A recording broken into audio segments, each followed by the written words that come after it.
ನಮಗೆ 2 ಬಾರಿ ಪ್ರಧಾನಿಯಾಗಿದ್ದಂಥ ಮನಮೋಹನ್ ಸಿಂಗ್ ಅವರು ಇಹಲೋಕವನ್ನು ತ್ಯಜಿಸಿದ್ದಾರೆ.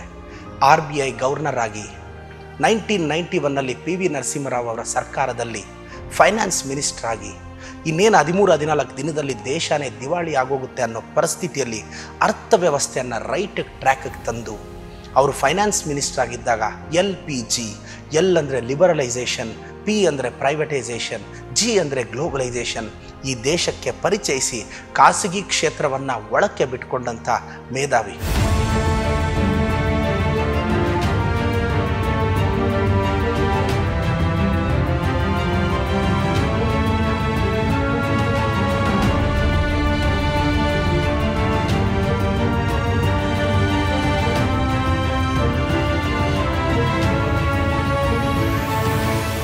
ಅಷ್ಟೇ ಅಲ್ಲ, right to information, right to food, right to education ಇದೆಲ್ಲ ತಂದಿದ್ದು ಮನಮೋಹನ್ ಸಿಂಗ್ ಅವರು.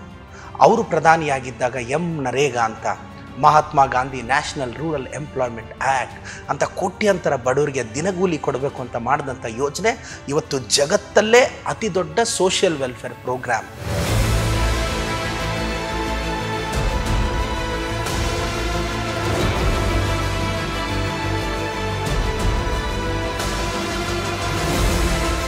ಅವರು 2 ಬಾರಿ ಪ್ರಧಾನಿಯಾಗಿದ್ದಾಗ ಈ ದೇಶದಲ್ಲಿ ದಿಟ್ಟ ಹೆಜ್ಜೆ ಇಟ್ಟರು. ನ್ಯಾಷನಲ್ ಸೆಕ್ಯೂರಿಟಿಗೆ, ವಿದೇಶಾಂಗ ನೀತಿಗೆ ಅವ್ರು ಕೊಟ್ಟಂಥ ಪ್ರಾಮುಖ್ಯತೆ ಮತ್ತೆ ಯಾರೂ ಕೊಡಲಿಲ್ಲ. ಅಮೇರಿಕಾ ಜೊತೆ ನಾವು ಮಾಡಿಕೊಂಡಂಥ ಅಣು ಒಪ್ಪಂದ 1, 2, 3 ಏನಿದೆ, ಈ ಅಣು ಒಪ್ಪಂದ ಇದು ಅಂತಾರಾಷ್ಟ್ರೀಯ ಮಟ್ಟದ ಗಮನ ಸೆಳೀತು.